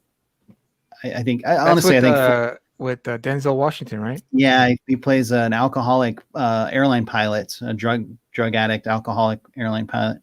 But I think that's also one of his best films. He's my favorite living director, so a tip of my hat to Robert Zemeckis for, as you put it. Yeah, I believe so. Oh, with a live action or animated Pinocchio? I think it's live action, and Tom Hanks is apparently going to be Geppetto. Is it going to follow? Obviously, he's not going to follow the Disney version. Is it Disney version or is this He's doing this specifically for Disney Plus. I could be wrong. I think I remember reading that somewhere. It should be interesting. His movies have been very strange lately. I didn't see the one with Steve Carell about but I did see The Walk, and I got to see the Walk was the one about the guy who walks on the wire between the World Trade Center, and I got to see that movie in 3D in a theater, and it was the best and really the only 3D movie experience I've ever had where I felt completely immersed in the 3D, and I felt like it was an amazing use of 3D. Like I was happy that I saw the movie in 3D because Zemeckis is such an intelligent filmmaker. He was able to understand that because he's using the medium of 3D, he would hold shots longer, and he would frame shots from like a human eye perspective, not from like a super telephoto or a super wide. And then he would hold shots for a long time, and all this stuff where he's walking on the wire between the buildings. It's like you felt like you were with him. I felt so claustrophobic, or not claustrophobic. Whatever the phobia is for heights. I felt like so scared and terrified when I was watching that movie in 3D. It felt like I was on the building with him. So I think he's just an extremely skilled filmmaker. Yeah, I think he's underappreciated now with the movies he's making now. Yeah, he's kind of going out of his way to make like the weirdest films that he can on like a large scale. I did see Witches, which I can't wrap my head around. Wait, is that the remake? The remake of the old Witches movie with Anne Hathaway? It was based on a Roald Dahl book experience, but I admired I admired that he went there. Yeah, he's kind of for me. He's kind of lost. He's kind of losing it a little bit in my opinion. I know I don't want to upset you, Sean, but Rob Zemeckis is like. I still appreciate his old films. Like, don't get me wrong. I know we had our underrated, overrated show a couple weeks back or a couple months back, actually, he's not overrated at all, in my opinion. But it's getting to the point where it's kind of like maybe you should just, I don't know, man, retire, not make movies anymore. I like that he's kind of like Spielberg, that he's not doing the kind of movies that are like obvious, trying to shoot for a hit. He's actually trying to make more challenging movies. I have no problem with directors doing challenging movies at all. They just got to be good. No, and that's and if they're not good, then it's kind of like, dude, you're missing a step. It's like Spielberg, right? I watched Ready Player One, hoping that okay, maybe this one's going to be good because it's Spielberg, right? I watched it and it wasn't the greatest for me. It was just like, man, It was like, meh. I don't care. Like, what is this crap? Yeah, but it was for every Ready Player One. He comes back with like a Bridge of Spies. For every BFG, there's like a Lincoln. Okay, you're right. You're right about that. Lincoln was great. I did really enjoy Lincoln, and I was really impressed with Lincoln when I did see it for the first time. I think about 6 months ago. Oh, see The Post. The Post is solid. The Post is really solid. Yeah, The Post was a great movie. I thought Bridge of Spies and Post were like, and I think on the coattails of Lincoln. Oh wow! Father by 88 says, remember when Julio went against John Landis? How's Zemeckis? Wow. John Landis is definitely overrated, but not Robert Zemeckis. At least not yet, anyway. He's still in my good graces. Don't get me wrong. Robert Zemeckis still in my good graces, but it's like I said, it's gotta be. I'm sure he's relieved to hear that, Julio. I'm sure he doesn't care. He's like probably sipping his wine, and like he's probably hearing the in his ears right now, going, "Huh?" And he's sipping his wine. I know he doesn't care, but my opinion is that he hasn't impressed me. He hasn't. Have you seen Flight? Not lately. No, I have not, but I will watch that. You gotta see Flight, man. Flight is one of his best films, in my opinion. Maybe watch that and try watching The Walk and Allied. Those are interesting movies. Yeah, they are. I don't like consider them to be among his best. I do think his best work is way behind him, but every time I see one of his movies, I always think they're interesting. So Justin McCorkle says Ready Player One just felt like a filmmaking victory lap by one of the most successful filmmakers ever. Yeah, I agree. Or my take on Ready Player One is that it's Spielberg imagining how dystopian the future would look if there was no such thing as a Spielberg movie. Because basically there's all these 80s but no Spielberg movies at all. So yeah, it's just this awful future where that's pretty insightful. So much potential too. That movie had so much potential to be great. I mean, when I saw the trailer, I was like, "Wow, this looks pretty fantastic." They had the Willy Wonka theme song in the trailer, and it was like, "All right, cool. This looks cool." But then the movie was just like a freaking, the sound of a whoopee cushion. It's a movie that falls apart the more you think about it. It's still kind of fun to watch. I don't know, like got all the different references. It was fun. Yeah, I'll admit it was fun, but it wasn't enough for me to be like, wow, that was fantastic. Not enough. He was trying to make his Roger Rabbit, and it didn't quite reach that high. But yeah. Oh, speaking of which, there's a new. We'll wrap things up in a minute here, but there's a new Tom and Jerry movie that's mixed with live action that looks interesting. Oh yeah, I saw that. And there's also an upcoming Chippendale Rescue Rangers movie that's mixed with animation and live action. And that I actually I took a class recently, and the cinematographer of that film, I think it's Larry Fong, ASC, talked about how he felt like what they were doing with it was really groundbreaking, the live action animation mix. Did you just say ASC? Did you just give the guy his title? Oh yeah. Yeah. Oh dude, you gotta pay respect to the ASC. I'm sorry, go ahead. No, I mean it is. I mean, all joking aside, like I say ASC after someone's name if they have that title, because there's only like 200-300 guys or gals in the world that have that honor, you know. It's kind of like being knighted as a cinematographer. But anyway, okay, all right, cool. I just Sorry, I have to point out too. You mentioned that there's these live action animation hybrids coming out, and you forgot to mention that the most important one is coming, I think, this summer, and that is the LeBron James Space Jam. So, oh, that's right. That's still a thing. Wow, I thought they canceled that one, but I guess not. no, it's coming, whether you want it or not. You know, I saw Space Jam, the original Space Jam, for the first time like last year. Like I had never seen it. Oh, Did wow. It's not great. Agreed. My favorite moment in the movie is when Larry Bird, Michael Jordan, and Bill Murray are all golfing together. Yeah. And Bill Murray's like, "Hey, don't you think I could play in the NBA?" And Michael Jordan's like, "Nah, you can't do it." And Bill Murray goes, "Is it because I'm white?" And and Jordan goes, "No, man, it's not because you're white. Look at Larry, he's white." And Bill Murray says, "Larry's not white. He's clear."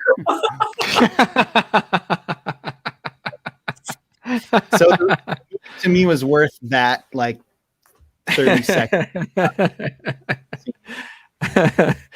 That's pretty good. Yeah, Space Jam wasn't that great either. But I'm curious to know before we wrap things up. Are you looking forward to the Godzilla versus King Kong film that the trailer just dropped this week?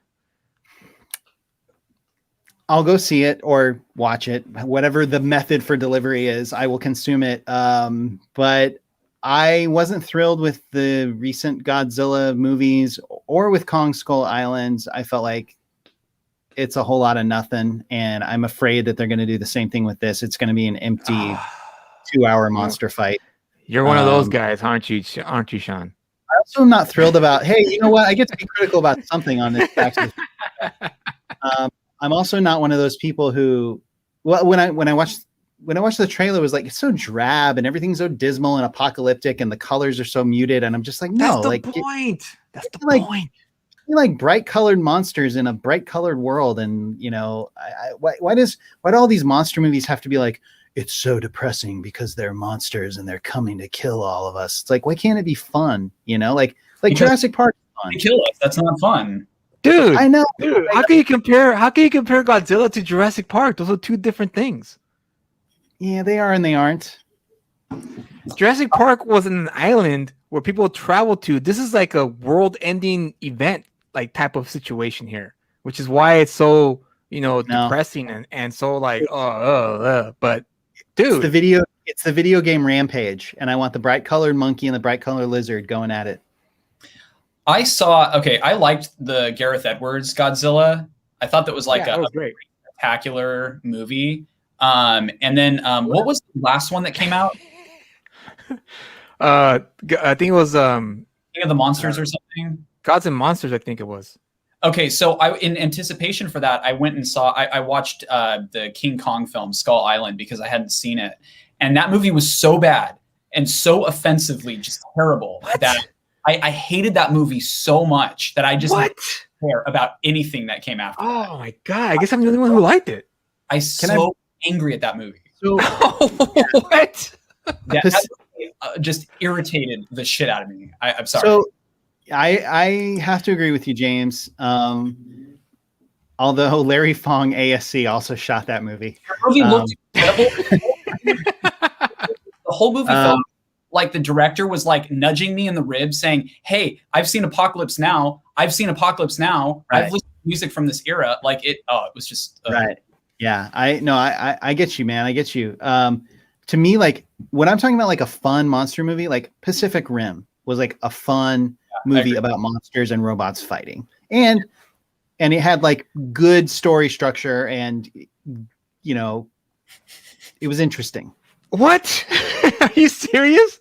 So Godzilla and Kong is too depressing for you, but Pacific Rim was not, even though it was like straight up like the same thing. No, because Pacific Rim knew Pacific Rim knew that it was a monster movie, and it had cheesy dialogue and cheesy.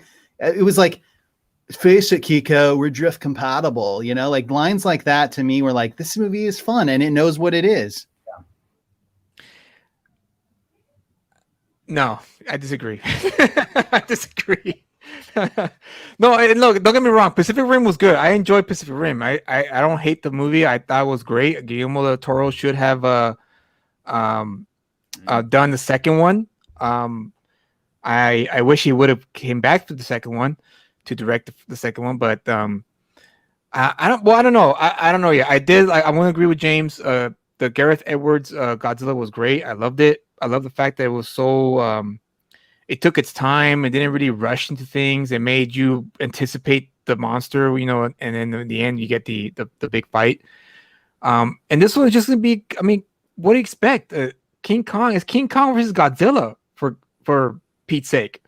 It's supposed to be bleak because these two monsters are gonna throw it out and destroy everything, and people involved as well, like in the cities.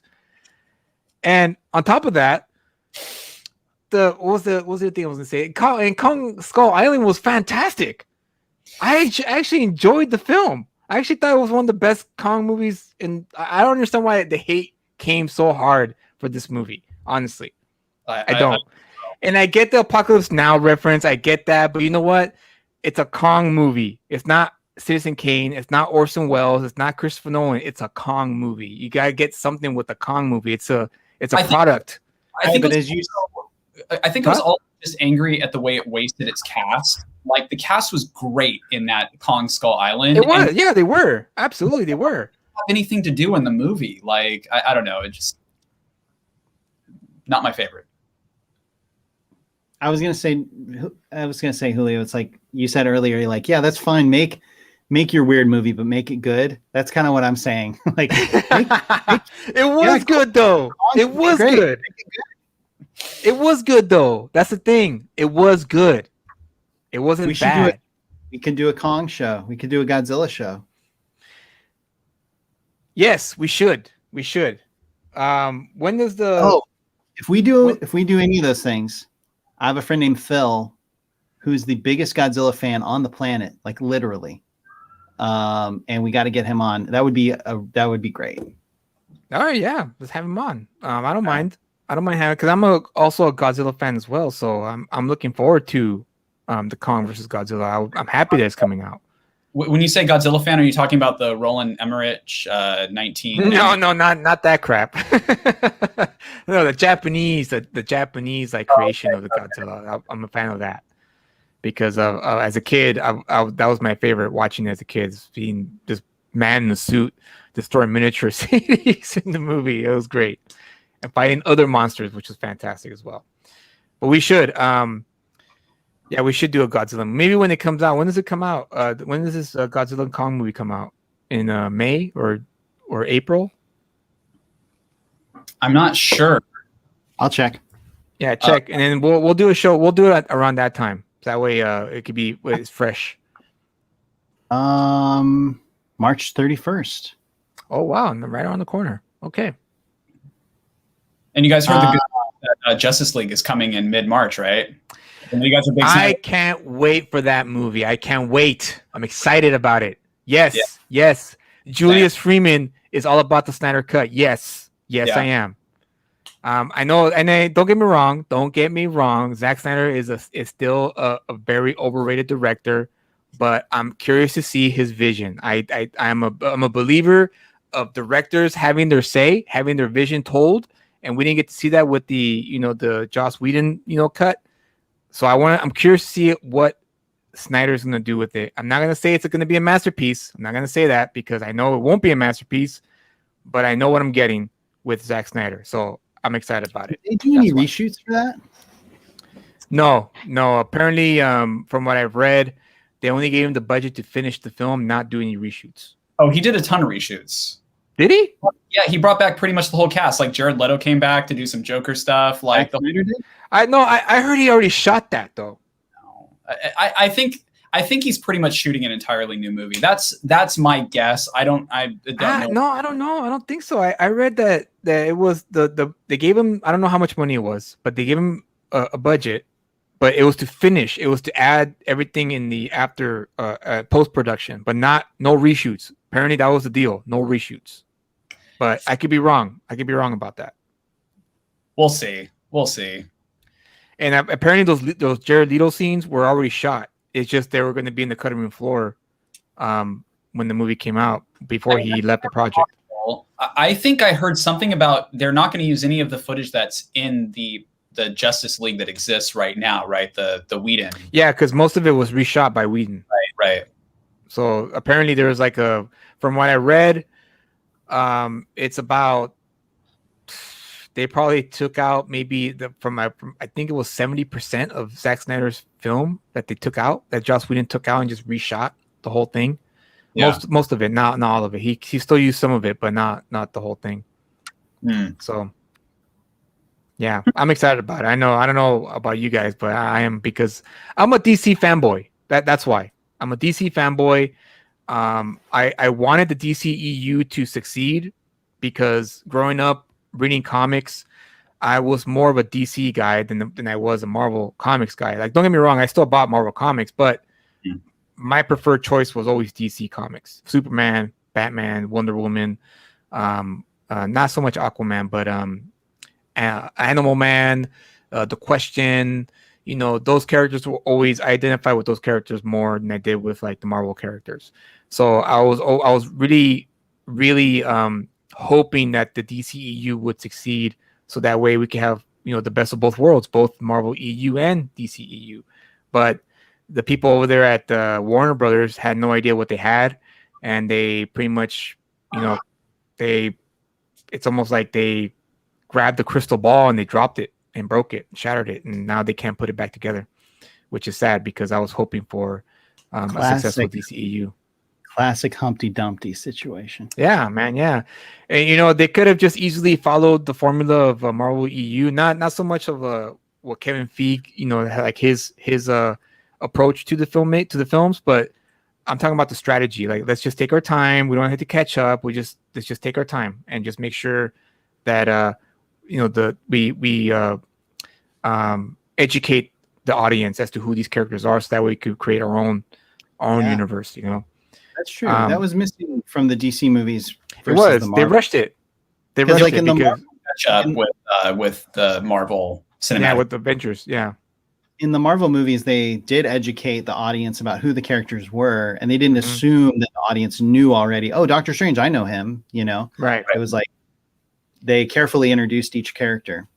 Absolutely, and I think that was the problem, is that they waited too long. You know, they should have done it the moment Iron Man became a hit. That's what they should have done it. They should have pulled the trigger the moment Iron Man became a hit and go, okay, look, we own this stuff already, so let's just freaking, well, what do we have? Well, we have Batman. All right, let's start with Batman. Who else do we have? We have Wonder Woman. We have Superman. We have this character and that character, and then that creates Justice League. Okay, well then let's start making these movies. But whoever was running that they dropped the ball for sure. They dropped the ball over there. I think and we may have talked about this a little bit in our Zack Snyder episode, but when I was a kid, Death of Superman was like the big comic book event, you know. I know, Julio, you can relate to that. But I remember how excited I was about Death of Superman. Like, not that he was going to die, but like that they tied in all the DC characters and all the comic books from DC. And in a way, they were kind of pre what Marvel was doing, but with the comic book Death of Superman story, where, you know, every DC comic book you bought fed into that Death of Superman story somehow. Yeah, right. And ultimately the way that they were able to defeat Doomsday was that all the DC heroes had to come and help Superman to defeat him. I mean, such an epic story, so cool. And then in the movies, they could have built up to something very similar to that. Absolutely. But instead, they just kind of like, oh, Doomsday, we'll bring him in the second movie, and then die, and then resurrect him in the third movie. It's like, no, like, such a wasted opportunity here to tell, like, what I remember from my childhood is like the most meaningful and exciting, you know, comic book story. Wild 88 says Wonder Woman 84 thoughts. I'll give you my quick little thoughts. it was good, but it could have been better.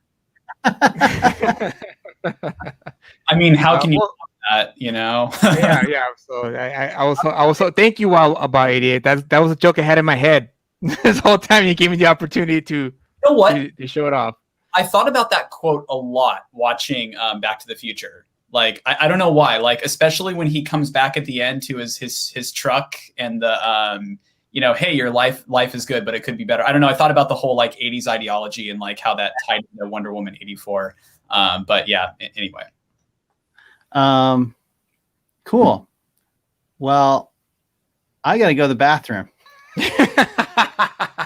All right, we'll wrap it up. But it's we had a good little impromptu discussion about the Marvel the comic book cinematic universe on both sides. So next week we haven't picked a movie yet, but I guess I'll tweet it out during the week.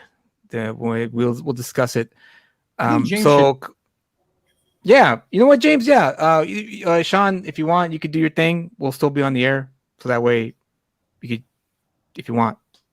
Oh yeah, no, James, do you want to pick a movie for next week, or? I don't want to pick something off the top of my head. Let me think about it, and I'll let you know by maybe tomorrow, and then you can tweet it out or something. Okay, cool. Right. We'll do that. Then next week, James will be the special host for Talking Cinema, and it'll be his choice of either film or director or whatever topic or filmography. It doesn't have to be one movie. It could be a director's work. It could be a director's filmography, whatever the case you want to do. Just let me know, and then we'll talk about it next week's show. How about that? Okay, sounds good. Well, with that said, everyone, thank you for joining us at Talking Cinema and talking about the Back to the Future trilogy and also the other things about the things that are happening in the HBO Max, I guess.